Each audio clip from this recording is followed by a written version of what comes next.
SuperTalk Mississippi media production. While traveling along the roads of North Mississippi, be sure to spot the Oil Drop logo for your next stop. All Dee's Oil locations are locally owned and operated. Dee's Oil, where there's quality in every tank. It's time for True American Heroes, For the Record, with Jack Rutland. Another exclusive on SuperTalk Mississippi 102.1 FM. Many of our heroes have taken their stories with them to the grave. But this show is about the stories and personal experiences of these veterans.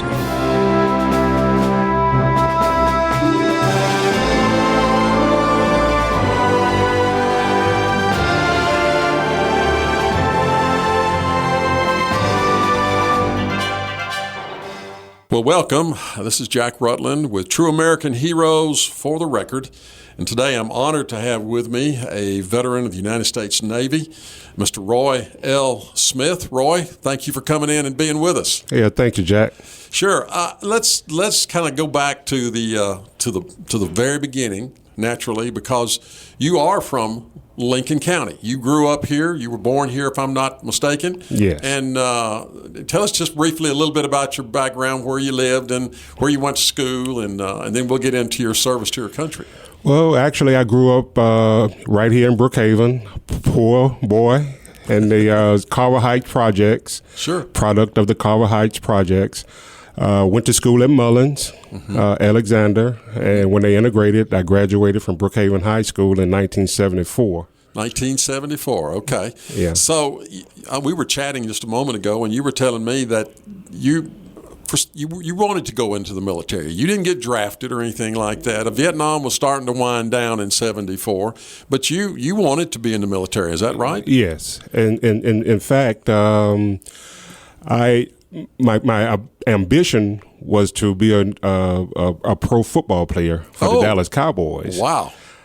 My plans were to, scholarship to Alcorn, and from there go as a free agent if I didn't get drafted. And walk on, yeah. Yes, and but that didn't pan out, unfortunately. And so I actually joined the Army, and after I talked to some relatives and said, "Man, you don't think you want to go in the Army?" And I had a couple of cousins that was in the Navy, and they was home on leave, and they was telling me how the experiences that they have had since they have been in. So that kind of changed my mind. Neat. So I kind of switched over, talked to a Navy recruiter, and he, got my billet changed from Army to Navy. And that was probably the best thing that I've ever done in my whole life. And the neat thing about it, and we're going to talk about this as we visit, is that led to a career, because you were a 20-year veteran of the United States Navy, served your country all those years. Yes. Let's just talk about, once you get into the Navy and you started doing all the testing and trying to determine what you had strengths and skills that you could do.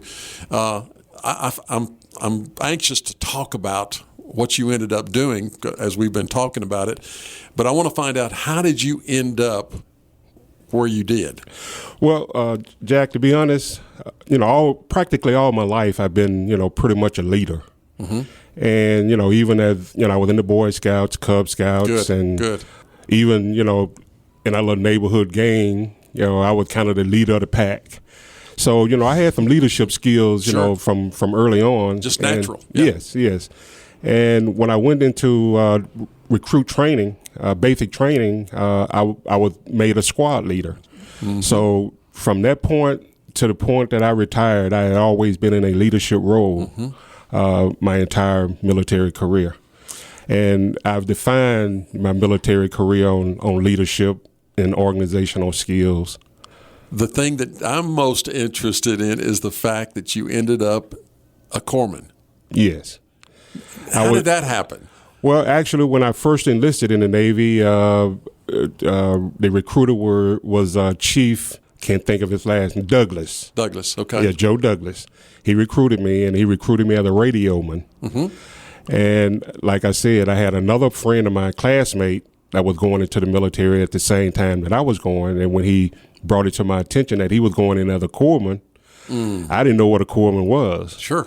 So when he explained to me what a corpsman was, I thought about it, and I thought, well, that's helping people. Sure is. So I've always been in the business of, having a humble heart and helping, individuals, sacrificing for, the sake of others. So I said, well, that doesn't sound bad. If I decide to get out, I can always come back and get a job at King Daughters. Oh, absolutely. I mean, that was my intention? actual thoughts. Yeah. After I decided to, change from radioman to corpsman, is probably the best decision that I've ever made as well. One of the best decisions. Well, it ended up not only as what you did through your whole career in the military, but it was what you did after you got out of the military. You ended up in the medical field and working in hospitals and serving and helping people. And I just think that's neat because a military corpsman is a very unique person. I mean, it's just like we were talking a moment ago, and I had forgotten this, but I remember now that the United States Marine Corps does not have corpsmen. Right. They use Navy Corpsman. Yeah, that's right. Because the Marines and the Navy are kind of hooked at the hip, whether they want to admit it or not. They work one and the same together. Yes. And there's always a Navy on every naval ship. There's almost always a Marine detachment for whatever reason. Exactly. And be it small or whatever. But I love the fact that all through the World War II and even post that, even to right now today, the Marines, when they need a corpsman, he's a Navy man. That's right. Well, you were telling me a funny thing a while ago about what the Marine slogan and how the Navy guys, the corpsmen especially, have a comeback for. What was that, Roy? But the Marine Corps always had this cliche that they always looking for a few good men. Right. But the Navy comeback to that was they already have a few good men, which are Navy Corpsmen. They're Navy Corpsmen. Yeah, that's right. I just think that's awesome. So we used to have on board ship. We used to wear the sweatshirts. Each division had a different color sweatshirts. Mm-hmm. Navy Corpsmen always wore white sweatshirts with a red cross on it. And on our ship, we always had like a donkey on it, and it read with an inscription on it that said, "We risk our, donkey to save your donkey." So that's really neat. We're going to talk in a moment about your time at sea, because you did have a couple of tours on an absolutely incredible ship that we're going to talk about. But tell us a little bit about leading up to your first base, your first assignment, your training, a little bit different from a radio man or a seaman's. You had to go through the basic training, of course, but then you got into the medical training. Yes. Tell us a little bit of that. I think you told me you were at 3 different stations in most of your career. But 3 states. States, right. Yeah. Actually, when I left recruit training in Orlando in August of 74, mm-hmm. I went to Great Lakes, Illinois, to Hospital Corps School. I was there for about 3 months, and from there I was transferred to the Naval Hospital in Orlando, Florida, which was a World War II construction, where they had the old outside buildings where it didn't have inside. Anytime you went from one building to the other, you always had to go outside to go to the next building.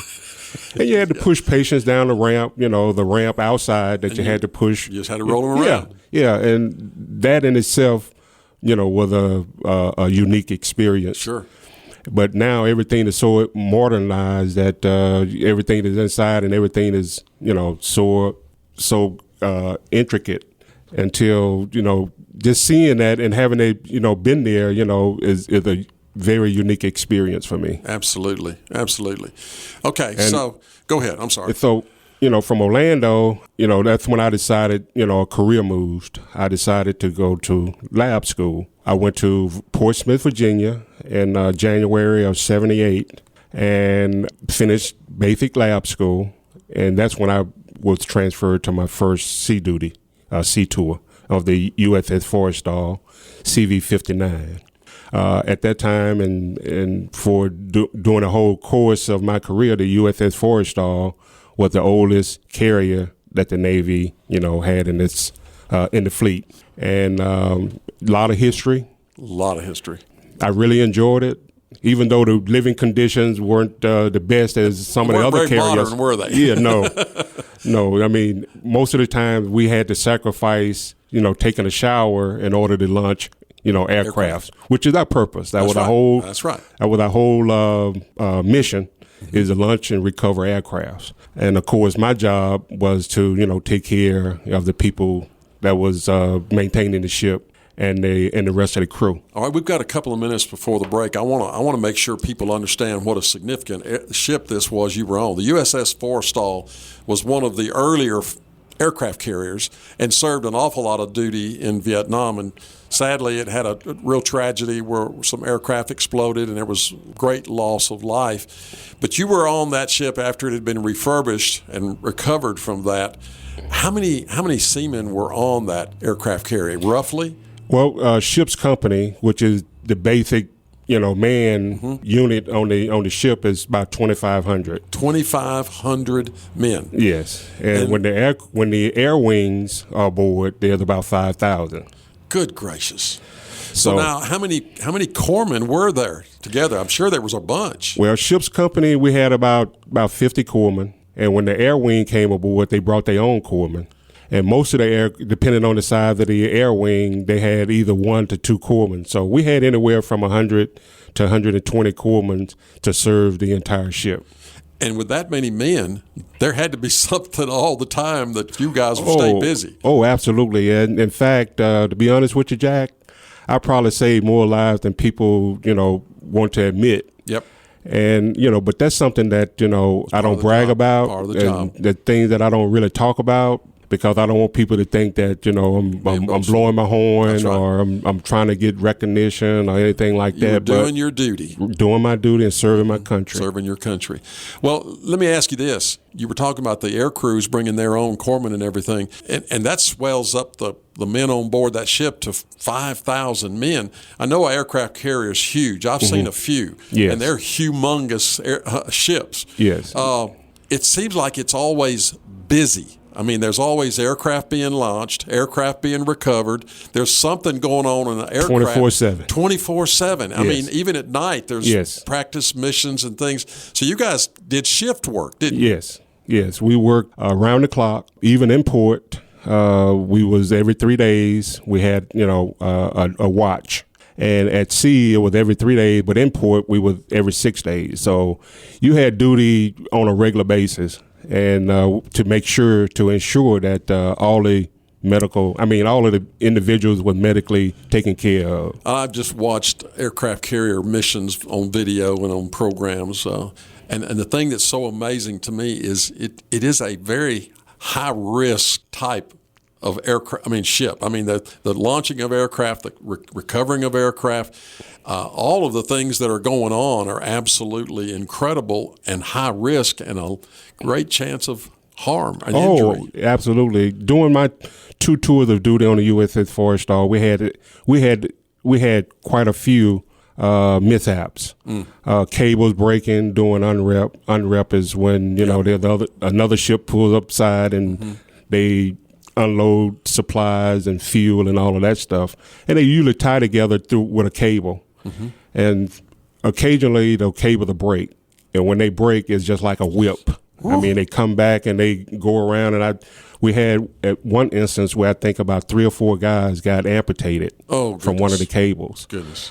And that was your job to respond to. Yes. All right, first responder. We're here with first responder. We're here with Mr. Roy L. Smith, and a really interesting interview. And we're going to take a short break, and we'll be back for the second half. Well, welcome back. Today we're honored to have with us Mr. Roy L. Smith, a local gentleman who was born and raised here in Lincoln County, and when he graduated from high school, felt called to serve his country and spent a 20-year experience in the United States Navy serving his country and wearing the uniform with pride. And I'm just really honored to have you here, Mr. Roy. We were talking earlier in the first half about your time being in the sea duty on the USS Forrestal, which is one of America's most famous aircraft carriers. And If I'm not mistaken, she's been decommissioned, or is she still at sea? Yeah, we retired at the same time. Yo, did you? Yeah, we did. Well, that's something famous right there. You retired with the Forrestal. That's right. Okay. Your experience as a corpsman, I just find that unique because you guys are the unsung heroes. Mm-hmm. As the technology, as medicine progressed, you didn't put a doctor out on the firing line or on a mission where they stuck him in the sick bay. Yes. But it was the corpsmen. You said it a moment ago. Were the first responders. You got to the guys who were injured. You got to them first, and it was your role to be sure you could prolong their life until they could get to the surgeon or get to the sick bay. Exactly. So you had some. You were talking about the things that could happen. You were actually, when you had sea duty, how long were you're at sea for that particular tour? How long did that last? Well, I was on board both times I was on the ship for 3 years. And wow. The amount of sea time, I would say about 3/4 of that was at sea. Good gracious alive. So say in a year's time, we spent about 9 months out of the year at sea. Good gracious. Either training or were you traveling on from deployment. country to country, to port to port? How did that work, or were you just out in the middle of the ocean? Well, most of the time we were out in the middle of the ocean. However, my first tour is when we did most of, country visiting. Mm-hmm. I've been to 16 different countries. Wow.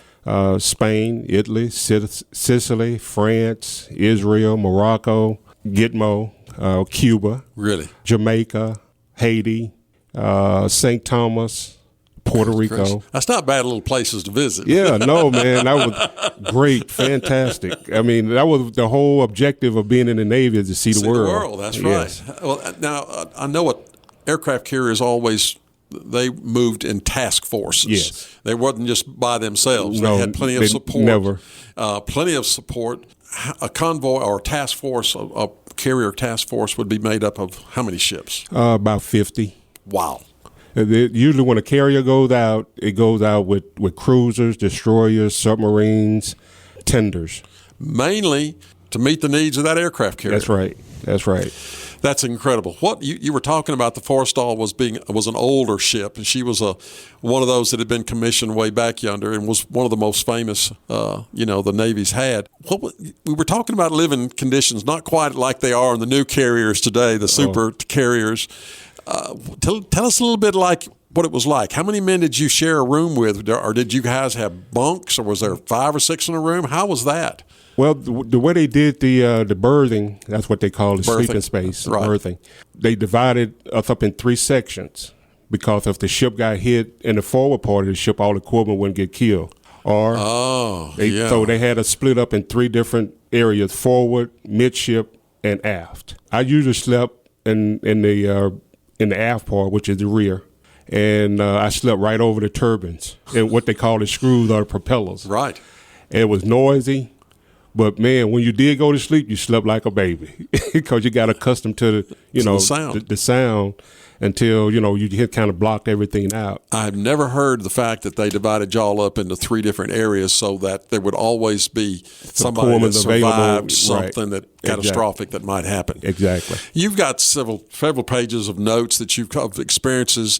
I'd like for you to share a few things that kind of stand out in your career, Mr. Roy. Well, the Forest Stall, of course, is one of my favorite duties that I've had. My other favorite tour duty was at the Naval Hospital in Roosevelt Roads, Puerto Rico.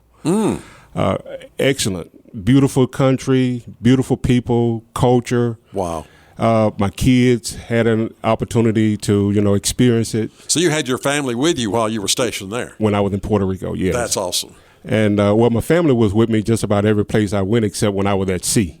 Good. And that was the hardest thing really about being in the Navy was being separated from family and particularly the kids. Right.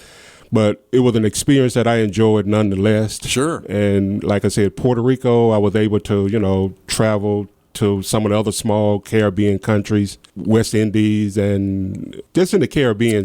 Most of the islands in the Caribbean, I was able to visit and experience their cultures. You looking back over your career, and you've been out a little while. You've retired. And was it a significant event in your life? Are you glad? Would you do it again, Mr. Roy? Oh, absolutely. There's no way in the world that I would have ever thought that, I would have retired when I was 37 years old. Mm-hmm.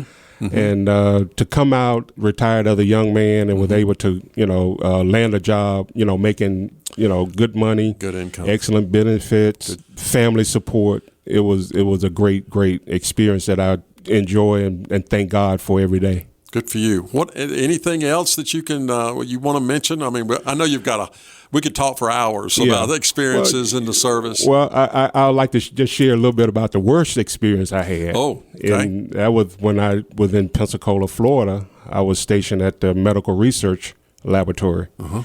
And it was the Naval Aerospace Medical Research Lab. Right. Mm-hmm. I had just come from my advanced schooling of lab technology. And when I arrived, I guess my superiors didn't think that I had the experience, although I had been aboard the Forrestal working as a med tech. Right. And I was doing things on a primitive basis, by hand. Everything was manual. And so they didn't think that I had the experience or the knowledge to actually do medical research. So what they did was they basically shunted me from doing any, research. The things you've been trained to do. Yes. And of course that, was like a bitter pill. Oh, I'm sure. Yeah. And that created a lot of, animosity and within me. Right. Sure. So I started, what they call, what the military called bucking the system. when actually I felt that the system was actually bucking me, if you get my drift. I do. But I was able to overcome that. Good. And was able to, get promoted and move on and good for you. You and have a successful career. I know you did, because you actually, when you retired, you were what'd you tell me, E6? Yeah, I was the E6 first class corpsman, specializing in medical technology. We were talking. I remember my uncle, who's now gone on, who was in World War II. And I loved his uniform because he had the Red Cross on his patch, built into the patch that he wore on his sleeve of his uniform. And I know yours probably did too, didn't it? Well, after 12 years, you can go from red to gold. I didn't know that. So you had the Gold Cross. Yes. That is awesome. That is awesome. Do you ever? I know we've only got a couple of minutes left. One of the things almost every veteran tells me is how close they got to a lot of guys that they served with. I've did thousands and thousands of individuals that I can't even recall the majority of them, but I'm hoping that the majority of them recall me. Yeah. Because I'm hoping that I had a positive influence. Well, I knowing you and hearing some of these stories, Mr. Roy, a corpsman is a sailor or a Marine or a soldier's best friend. That's right. There are times when they don't want to see anybody but the corpsman. Right. So, and as a matter of fact, and the fact that you mentioned that, when you're a corpsman and you're at sea, you don't have to worry about anything because the cooks will bring you your food. you were a distinguished person. I'm telling you, a corpsman is like God. How neat. Because nobody likes to wait in a long line to see a doctor. So if you know a corpsman, you're in good shape. Man, you in good hands, because you can just go to that corpsman and say, man, I don't feel good today. Can you check me out? Well, we've had about 40 interviews. We're pushing 40 now, and you're my first corpsman. And I am honored to have you, because I had so much respect for my uncle and what he did in World War II as a corpsman. And I've met a few others, but this is our first interview. So I'm so honored, Mr. Roy, that you could come in today and spend some time with us. And I want to say one more time, thank you for your service to your country. Thank you for being willing as a young man to wear the uniform. And we're grateful for what you've done. Yeah, well, I appreciate that. It's been an honor to be here. Well, and a privilege to be. Thank you. Yes. Thank you. We're grateful for what you've done in serving our country. And that concludes our program. A SuperTalk Mississippi media production.